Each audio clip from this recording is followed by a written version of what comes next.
ये अब इसको ऑन करेंगे उस वॉल्यूम आप करें जरा। हाँ आइए देखें आप लगाएं जरा। ठीक है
प्यारे पाकिस्तान के प्यारे वासियों को आतिफ खान का प्यार भरा सलाम।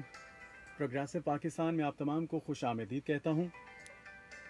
प्रोग्रेसिव पाकिस्तान आप ये प्रोग्राम सुना करते हैं every Monday to Thursday at 2 PM और हमेशा की तरह आज भी वापस आ चुका।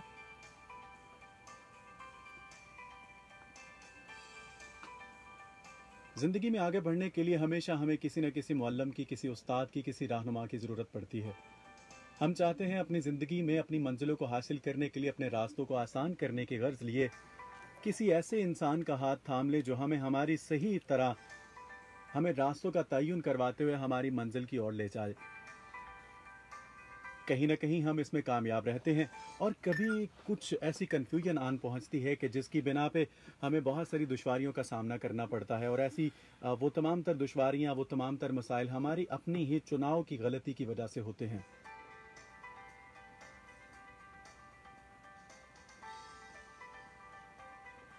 ज़िंदगी में किसी भी चीज़ को परखने से पहले मेरा ख़्याल है अगर एक नज़र अपनी ज़ात पे दौड़ा ली जाए, अपने आप को समझ लिया जाए तो कुछ भी मुश्किल नहीं होता, कुछ भी नामुमकिन नहीं होता। ना आप अपने आप को कुछ मुश्किल दिखाई देते हैं, ना ही आपको अपने रास्ते, अपनी मंजिलें मुश्किल नज़र आती हैं। लेकिन जहाँ कहीं आप डगमगा जाते हैं, कहीं ऐसा सोचों का सफ़र शुरू होता है जहाँ आपको अंदाज़ा नहीं होता कि हमें अब किस ओर जाना है, हमें अब किसका हाथ थामना है या हमें अब क्या स्टेप लेना है, वहाँ हम हमेशा आपके साथ साथ रहते हैं। और प्रोग्रेसिव पाकिस्तान में आपको पता है कि इसकी खासियत ये है कि हमारी कोशिश होती है, हम हमेशा अपने इस प्रोग्राम में ऐसे लोगों को लेकर आया करते हैं जो जिनसे आप बहुत सारे सवाल पूछा करते हैं, जिनके सामने हम बहुत सारे सवाल रखा करते हैं और वो हमारे लिए काफ़ी हद तक हमारी मुश्किलात को आसान कर पाते हैं। उनके बताए हुए वो तमाम आप कह लीजिए जवाब या वो अपनी ज़िंदगी के वो तजुर्बात जो हमारे साथ शेयर करते हैं वो हमारे लिए काफ़ी हद तक फ़ायदेमंद साबित होते हैं।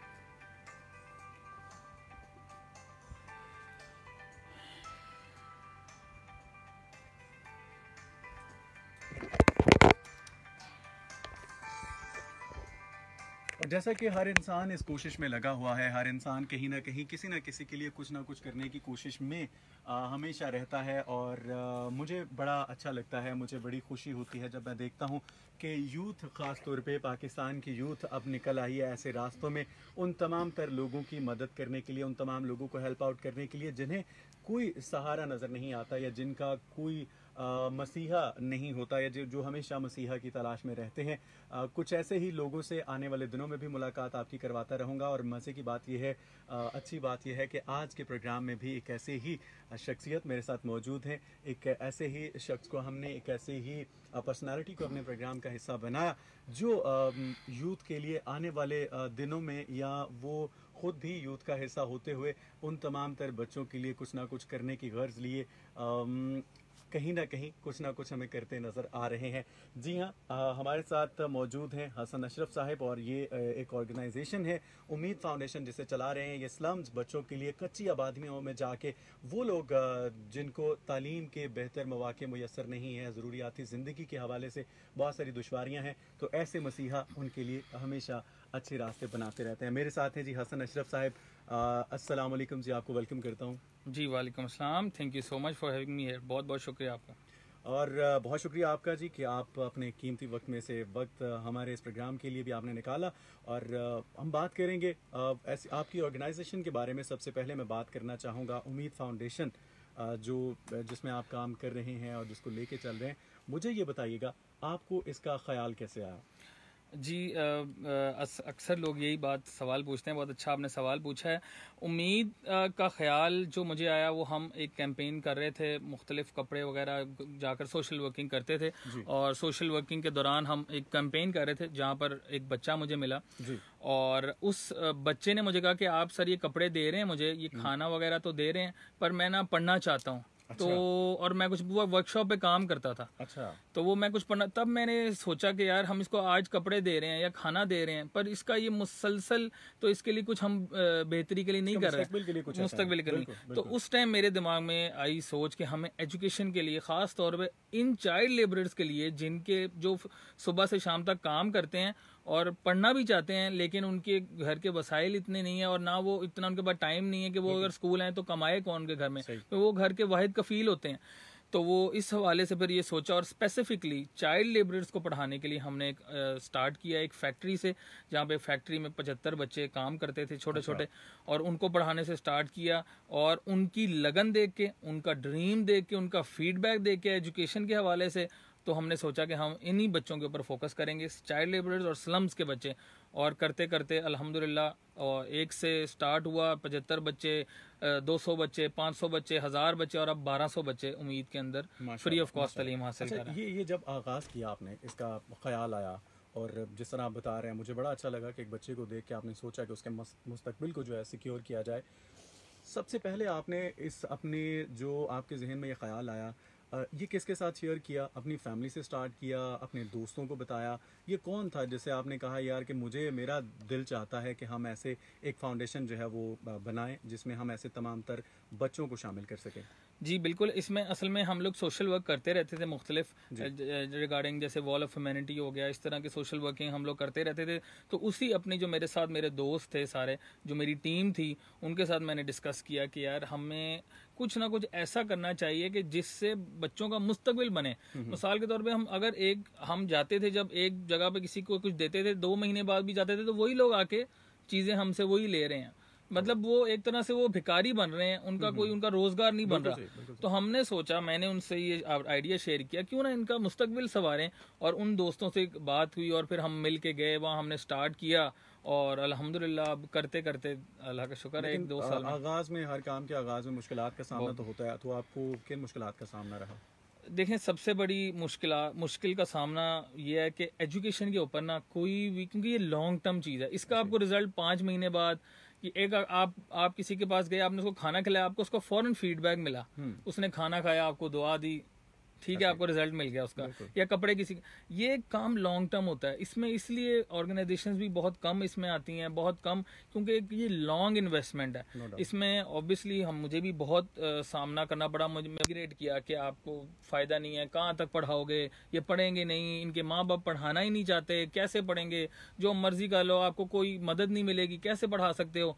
लेकिन बात यही है कि when there is a will there is a वे।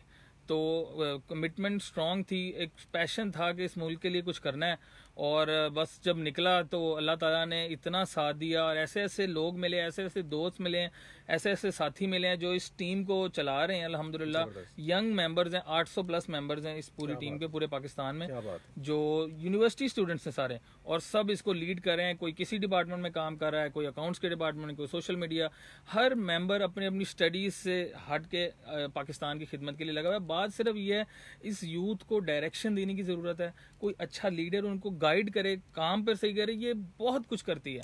बच्चे को उनका मुस्तकबिल है जी, इसमें कोई शक नहीं है। आपने ये स्टेप लिया, बहुत ही अच्छा, क्योंकि सोचना, ख्याल करना या बैठ के सिर्फ सोचने की हद तक तो बहुत सारे लोग हमें करते हुए नज़र आते हैं। अच्छा, मुझे ये बताइएगा कि आपने ये जो बहुत अच्छा स्टेप लिया, ये स्पेसिफिकली कुछ मखसूस कुछ एरियाज़ हैं या फिर आप ओपनली काम कर रहे हैं? आप जो भी चाहे इस फाउंडेशन का, जो बच्चे चाहें इस हिस्सा बन सकते हैं? जी, बेसिकली हमने एक स्टार्ट तो ऐसे ही लिया था, एक मखसूस हिस्से से, फैसलाबाद का एक छोटा सा फैक्ट्री एरिया जहाँ पे फैक्ट्रीज बहुत हैं और वहाँ बहुत बच्चे काम करते हैं, वहाँ से हमने स्टार्ट लिया था इसका। लेकिन करते करते जैसे कारवां बनता गया, टीम्स हमारी अब तकरीबन 10 शहरों में हमारी टीम्स हैं पाकिस्तान के। अच्छा। तो वो करते करते हमारा प्लेटफॉर्म बढ़ा और हमने मुख्तलिफ शहरों में स्कूल्स बनाना शुरू कर दिए, मुख्तलिफ इलाकों में स्कूल्स बनाना छोटे छोटे शुरू कर दिया। अब जैसे हमने स्कूल सिंध में, थर में, डेजर्ट में भी बनाया हुआ, वहाँ पर जहाँ कोई नहीं पहुँचता वहाँ हम गए हैं, वहाँ हमने पूरा एक स्कूल बनाया हुआ है और वहाँ बच्चों का हम पूरा ख्याल करते हैं उनको, बल्कि पानी का भी हमने वाटर पंप भी वहाँ, क्योंकि पानी की वहाँ बड़ी किल्लत होती है, तो वहाँ हमने काम कर रहे हैं। और कोयटा में कर रहे हैं, शेखुपुरा में कर रहे हैं, गुजरांवाला के अंदर हम कर रहे हैं, इस्लामाबाद, पिंडी, लाहौर, फैसलाबाद में हमारे 5 स्कूल्स हैं। तो लेकिन अब कोई मखसूस नहीं है, अब हम बस कोशिश होती है कि हम जहाँ जहाँ जिन इलाकों में हमारी अपनी टीम्स हैं, हमारे मेंबर्स हैं, उन इलाकों पर हम टारगेट कर रहे हैं। और हमारा जो टारगेट है ख़ासतौर पे 2022 तक वो है 100 free schools, to build 100 free schools in Pakistan. ज़बरदस्त। अल्लाह आपको इसमें जी कामयाब करे। एक बहुत ही अच्छा एक आपने कदम उठाया है और यही वजह है, वो सुनते तो आए हैं बचपन से आज तक कि कतरे कतरे से दरिया भरता है और बनता है, लेकिन आज वो होता हम देख रहे हैं, जिस तरह आप बता रहे हैं कि कहाँ से आपने स्टार्ट लिया और आज इतने ज़्यादा मेंबर्स माशाल्लाह इस फाउंडेशन का हिस्सा हैं। ये अल्लाह पाक की अता और करम है। मुझे बहुत अच्छा लगा। खैर, एक प्रॉब्लम जो हमारी यूथ के साथ भी है, हम एजुकेशन हासिल करते हैं, एजुकेशन हमारे हाथ में डिग्री होती है, लेकिन उसके बावजूद हमारे पास जॉब अपॉर्चुनिटीज़ नहीं होती या कोई ऐसी स्किल्स नहीं होती कि जिसके साथ मैं फॉर एग्ज़ाम्पल अपनी बात अगर करूं कि मैं अपने आप को निखारता हुआ, पॉलिश करता हुआ मैं उस हद तक या अपनी कहीं मकाम बना सकूं, कुछ ना कुछ हासिल कर पाऊं।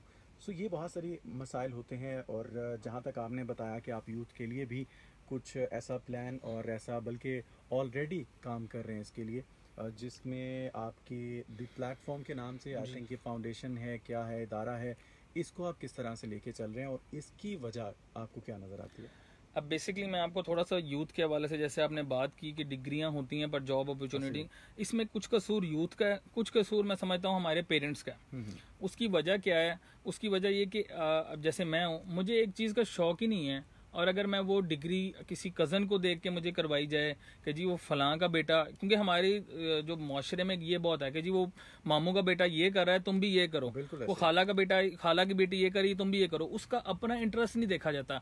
और एक चीज़ में अगर आपका अपना इंटरेस्ट नहीं है ना, तो आप वो सिर्फ डिग्री करोगे, उसमें आप ट्रेंड नहीं होगे। आप वो कहते हैं ना, वेल एजुकेटेड होगे, वेल ट्रेंड जो होता है ना, वेल ट्रेंड, जैसे वो सर्कस का शेर होता है, वो वेल ट्रेंड होता है, वेल एजुकेटेड नहीं होता। तो वही बात है कि हमारे पास स्किल्स इसलिए नहीं है कि हम अपनी इंटरेस्टेड फील्ड में पढ़ते नहीं है, कदम नहीं रखते। तो अब मैं आपको अपना बताऊं, मैंने मैथ कम्युनिकेशन खुद किया हुआ है, तो अब मेरा इंटरेस्ट इसमें था। अब मेरा जब इंटरेस्ट इसमें है ना, मैं कुछ ना कुछ करता रहा, मैं किसी प्रोग्राम में होस्टिंग करता हूँ, मैं कभी कहीं चला जाता हूँ, क्योंकि मेरा इंटरेस्ट था। मैंने बिजनेस भी किया इसके साथ, मैंने इसके साथ साथ फाउंडेशन भी चलाई है। तो क्यों डिग्री मेरे से हो गई है आसानी से? क्योंकि मुझे इसमें इंटरेस्ट था, मुझे इसको पढ़ने की जरूरत ही नहीं थी। तो कोई भी चीज जिसमें आपको इंटरेस्ट नहीं ना हो, तो आप वो चाहे जितने अच्छे 4 GPA भी ले लोगे, आप उसमें स्किल नहीं हासिल कर सकोगे। और एट द एंड क्या होगा, आप उससे बोर हो रहे हो, आपको दिन रात काम करने का वो पैशन ही नहीं जाग रहा, तो आपको अच्छी जॉब कैसे मिलेगी?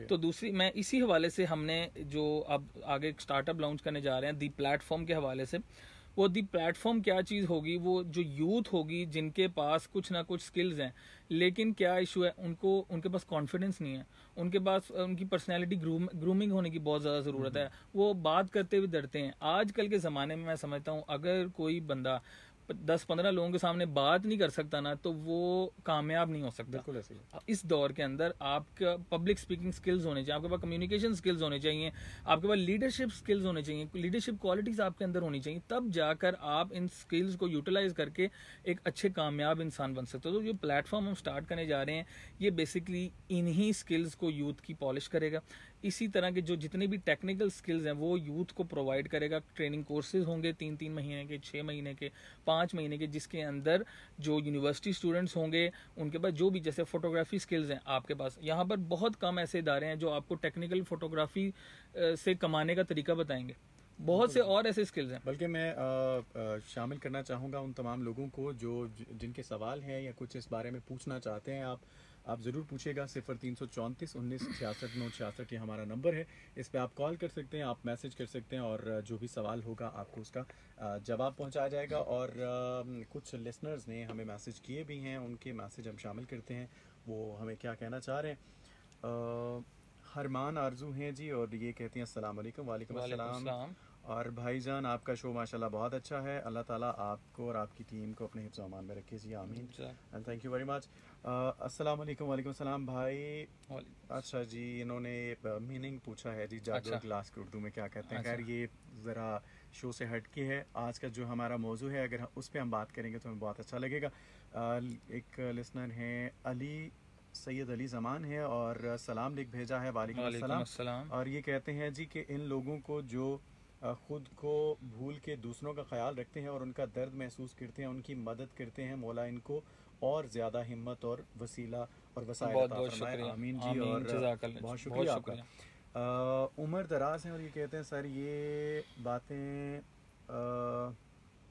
आप जो कर रही हैं इसमें ये बहुत ही हमें सुन के और बहुत अच्छा लग रहा है। हम भी चाहेंगे कि इसका हिस्सा बने और हम सबको चाहिए कि ऐसे तमाम तर जो भी फाउंडेशंस हैं जो दूसरों की हेल्प करने के लिए बनाई गई हैं, जिसका खालिस्तन मतलब ही ये है कि अपनी ज़ात से बाहर निकल के हम दूसरों का ख्याल करते हुए उनके लिए कोई बेहतर मौके पैदा कर सकें और उनको भी कोई ना कोई मकाम दिला सकें। अगर हम इस कोशिश में कामयाब हो जाते हैं तो मेरा ख़्याल है कि हम अपनी ज़िंदगी को अपने हाथों से खुद खूबसूरत बनाना शुरू कर देंगे।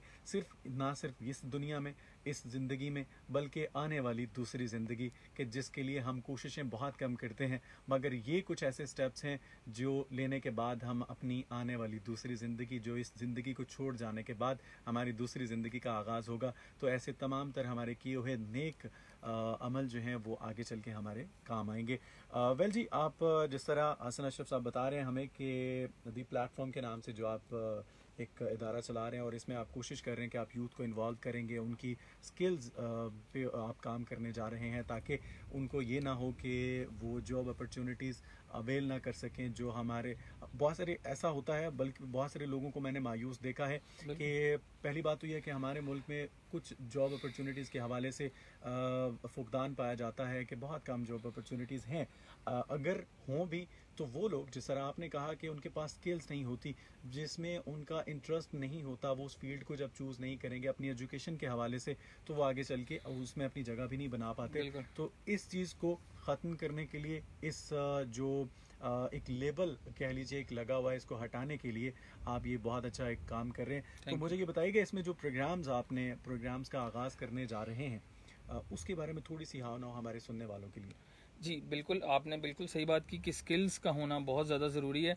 और उसकी एक वजह है, उसकी वजह ये है कि हमारी जो ये जनरेशन है ये बहुत इम्पेशेंस हो गई है। हमारे अंदर सब्र जो है वो बहुत ख़त्म होता जा रहा है, क्योंकि हम लोग वो कहते हैं कि बहुत जल्दी जल्दी सब चीज़ें हमें मिल रही हैं। हम ऑर्डर करते हैं, फूड पांडा से 2 मिनट में घर आ जाता है।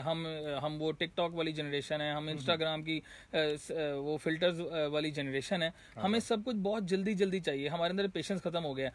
तो आपको कभी भी कामयाब बनना है, कोई भी चीज़ आपने करनी है, तो उसके लिए स्ट्रगल आपको करनी पड़ेगी। हमारी यूथ आजकल शॉर्टकट ढूंढ रही होती है कि यार कोई शॉर्टकट है जिससे मैं डायरेक्ट ही मुझे 1 लाख रुपए की सैलरी मिलना शुरू हो जाए। ऐसा नहीं है, आपको स्टार्ट लो लेवल से ही करना पड़ेगा और आप कल को कामयाब होगे।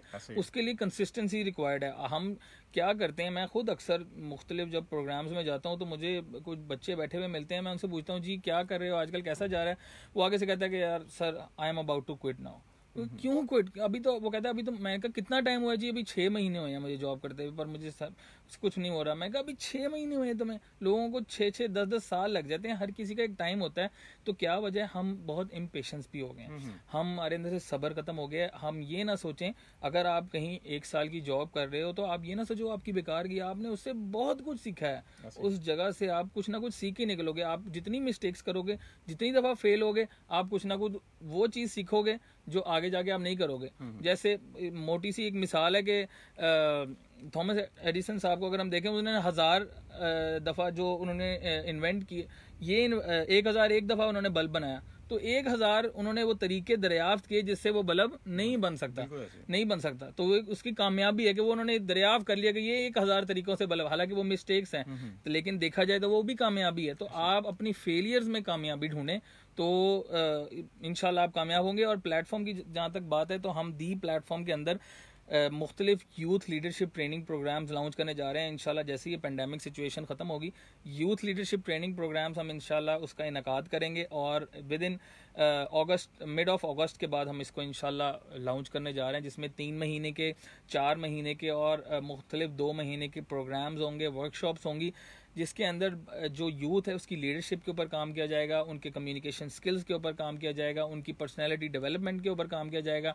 आईटी से रिलेटेड, फ्रीलांसिंग से रिलेटेड उनको सिखाया जाएगा कैसे आप आईटी को यूज़ करके, फ्रीलांसिंग को यूज़ करके घर बैठ के हज़ारों डॉलर कमा सकते हैं। तो बहुत से ये कोर्सेज हैं जिसमें 2 महीने 3 महीने के कोर्सेज होंगे। फिर फोटोग्राफी के हवाले से हम उनको हमारी वर्कशॉप्स होंगी, उसके बाद जर्नलिज्म के हवाले से हम उसमें कोर्सेज कराएंगे 2 महीने। लेकिन वो जो स्किल्स होंगे वो थ्योरेटिकल बेस नहीं होंगे, वो सारे हम प्रॉपरली प्रोफेशनल्स, इंटरनेशनल स्कॉलर्स हम हायर कर रहे हैं और ऑनलाइन उनकी मदद ले रहे हैं, जो हम हायर करेंगे, और वो लोग इनको प्रैक्टिकल ट्रेनिंग्स देंगे, जिससे ये लोग इंशाल्लाह, अगर कोई यहाँ पे यूथ को, कोई बच्चा, कोई लड़का है, कोई लड़की आगे 3-4 महीने का कोर्स किसी भी स्किल में करेगी, तो वो अच्छे जगह पर जाकर पैसे कमा सकते हैं। बहुत ज़बरदस्त। अच्छा, बहुत सारे लोगों का ये सवाल हम तक पहुंचा है कि अगर हम इस फाउंडेशन का हिस्सा बनना चाहें तो किस तरह से बना जा सकता है? जी बिल्कुल, इसमें मैं आप सबको बताता चलूँ कि हमारे फेसबुक, इंस्टाग्राम, यूट्यूब और जितने भी प्लेटफॉर्म सोशल मीडिया हैं, उम्मीद स्कूल्स के नाम से, UMEEDSCOOLS, उम्मीद स्कूल्स के नाम से हमारे पेजेस हैं। आप उस पर जाएं, आप उन पर टेक्स्ट करें, हमारा वहाँ पर ऑनलाइन मेंबरशिप फॉर्म का लिंक आपको मिल जाएगा, हमारी वेबसाइट से भी और हमारे पेजेस से भी। आप उन पेज उसको क्लिक करें और वो फॉर्म फिल करें, और विद इन 24 आवर्स हमारी जो उम्मीद की रजिस्ट्रेशन टीम है वो आपसे कांटेक्ट करेगी, और उसके बाद आपके स्किल्स को, आपकी कैपेबिलिटीज़ को देखा जाएगा वो एक मंथ के अंदर कि आप किस तरह से इस अदारे को ऊपर किस डिपार्टमेंट में लेके जा सकते हैं। और आफ्टर 1 मंथ हम आपको एक ऑफिशियल मेंबर का बैच दे देंगे, जिसमें आप इस मुल्क के लिए सर्व कर सकते हैं। तो मैं कहूँगा ये एक ऐसा काम है कि आपके लिए सदका जारी है। जब तक वो बच्चा पढ़ता रहेगा, उसमें हम जब तक वो काम आगे जाके काम कमाने लग जाएगा, आपके लिए सदका जारी है। तो ज़्यादा से ज़्यादा इसको ज्वाइन करें, और इस मुल्क में के जो जितने भी ये जो बच्चे हैं जिनकी जो उम्मीदें हैं वो खोई हुई हैं, हम वो उम्मीदें जगा रहे हैं, उनकी वो उम्मीद, उनके जो ड्रीम्स हैं वो उनको दोबारा से रिलाइव कर रहे हैं। तो आप इसमें हमारी मदद करें ताकि ये इस मुल्क का मुस्तकबिल आगे जाके बन सके। बहुत ज़बरदस्त। अच्छा, ये बताइए कि इस फाउंडेशन में काम करते कितना अर्सा हो गया, आगाज़ कब हुआ था इसका, और अब तक कितना टाइम हो चुका, और बच्चों की तरफ से क्या रिस्पॉन्स है? जिस तरह हम अगर जॉब के हवाले से तो हमने बात की कि हम फैड अप हो जाते हैं कि मैं क्विट करना चाह रहा हूँ, ये वो, तो बच्चे जो हैं वाकई में उनको, आपको लगता है कि वो वाकई इस तालीम की शिद्दत उन्हें महसूस हो रही थी, कमी महसूस हो रही थी, और अब वो उनका इंटरेस्ट डेवलप हो रहा है आपके स्टेप की वजह से? बिल्कुल बिल्कुल, मैं आपको बता नहीं सकता कितना ज़्यादा फ़र्क आया है बच्चों के अंदर। अभी हमें स्टार्ट किए हुए तकरीबन 1.25 साल हुए हैं। अच्छा। और ज़्यादातर बच्चे हमारे पास जो प्राइमरी लेवल के बच्चे हैं, छोटे एज के बच्चे हैं सारे, और इतना चेंज आया। वो बच्चे जो जब हम उनके साथ पहले मिले, या जो पहले 6 महीने में वो जो बैठते थे तो गालियां निकालना, वो जो स्लम्स की कच्ची आबादी के बच्चे, उनकी इतनी अच्छी तरबियत इतनी अच्छे माहौल में हुई भी, अब वही बच्चा, आप आए स्कूल में हमारे विजिट करें, वही कच्ची आबादी का बच्चा, आप उसको कोई चीज़ दें, वो आगे से कहकर थैंक यू सर, जब हम जाएंगे तो कहेगा वेलकम सर। मतलब ये तालीम से जो नेल्सन मंडेला ने कहा था ना, education is the only weapon that can change the world, बिल्कुल हकीकत है। आप अगर एक माशरे के अंदर तालीम अच्छी नहीं है, तालीम का मेयार अच्छा नहीं है, या तालीम के 2 स्टैंडर्ड्स हैं, जैसे हमारे मुल्क में बदकिस्मती से ये चल रहा है, एक ऊंचे तबके के लिए अलग निज़ाम है, नीचले तबके के लिए अलग निज़ाम है। तो उससे वो फ़र्क साफ नज़र आ रहा है। गरीब का बच्चा वहां तक पहुंच ही नहीं पाता, उसकी वो पर्सनैलिटी डेवलपमेंट ही नहीं होती, उसके वो स्किल्स ही नहीं पॉलिश होते। जो एक 60,000 एक बच्चा फीस भर रहा है और एक बच्चा अगर 1,000 रुपये या गवर्नमेंट के स्कूल में पढ़ा है, उसके वो स्किल्स कैसे पॉलिश हों? तो वो निज़ाम हमें ख़त्म करके हमें इक्वालिटी पे फोकस करना पड़ेगा कि जहां पर गरीब और अमीर का बच्चा एक ही निसाब से, एक ही निज़ाम में बैठ के एक ही तरह की तालीम हासिल करें, फिर देखिएगा कि कौन ज्यादा लायक है, कौन ज्यादा नालायक है। तो चेंज बहुत ज्यादा आता है इन बच्चों में, आप सोच भी नहीं सकते। और इनकी माएँ, इनके जो बाप वालिदैन हैं, वो इतना खुश हैं क्योंकि इनको हम यूनिफॉर्म भी फ्री देते हैं, इनको हम किताबें भी फ्री, स्टेशनरी भी, 1 रुपया इनसे चार्ज नहीं करते, सब कुछ इनसे हम फ्री। आप सोच नहीं सकते इनके वालिदैन कितनी दुआएं देते हैं, कितना खुश होते हैं। सर किसका बच्चा नहीं चाहता कि वो तालीम हासिल करे, पढ़ना जाए, बस उसकी मजबूरी है जिसकी वजह से वो चाह नहीं रहा होता। आप उसको डायरेक्शन दो तो वो करेगा, वो करेगा। बिल्कुल सही कह रहे हैं आप। वो भी हमारे ही बच्चों की तरह हैं जी, और बच्चे कौम का मुस्तकबिल हैं। और अगर हम अपने मुस्तकबिल को बेहतर करना चाहते हैं तो ऐसे तमाम तर लोगों को, ऐसे तमाम तर बच्चों को हमें साथ मिला के चलना होगा। बहुत शुक्रिया जी। वक्त चूँकि तमाम हो चुका, बातें तो अभी बहुत हैं और बहुत अच्छा लग रहा था आपसे बात करके। ये थे जी हमारे साथ हसन अशरफ साहब, और बात कर रहे थे हम कि वो लोग जो उम्मीद बन रहे हैं और उम्मीद बंधा रहे हैं ऐसे तमाम तर लोगों को के लिए, बायस बन रहे हैं उम्मीद बनने का, कि जो लोग अपनी ज़िंदगी को सिर्फ इस वजह से हार बैठे हैं, जिनको लगता है हमारी ज़िंदगी शायद उस तरह से नहीं है जिस तरह बाकियों की है। ऐसे लोग आते हैं, ऐसे मसीहा आते हैं और उनका हाथ थामते उन्हें कहते हैं नहीं, हम सब एक हैं और हम सबको एक साथ ही चलना है। और ठीक कहा था किसी ने, इस परचम के साए तले हम एक हैं। और नो डाउट जी, हम सब एक हैं और हम सब को चाहिए कि हम एक दूसरे की जहाँ तक हो सके मदद करें। कभी भी किसी भी मामले में आपने मायूस नहीं होना, हिम्मत नहीं हारनी, बढ़ते रहिए और कदम से कदम मिला के चलते जाइए।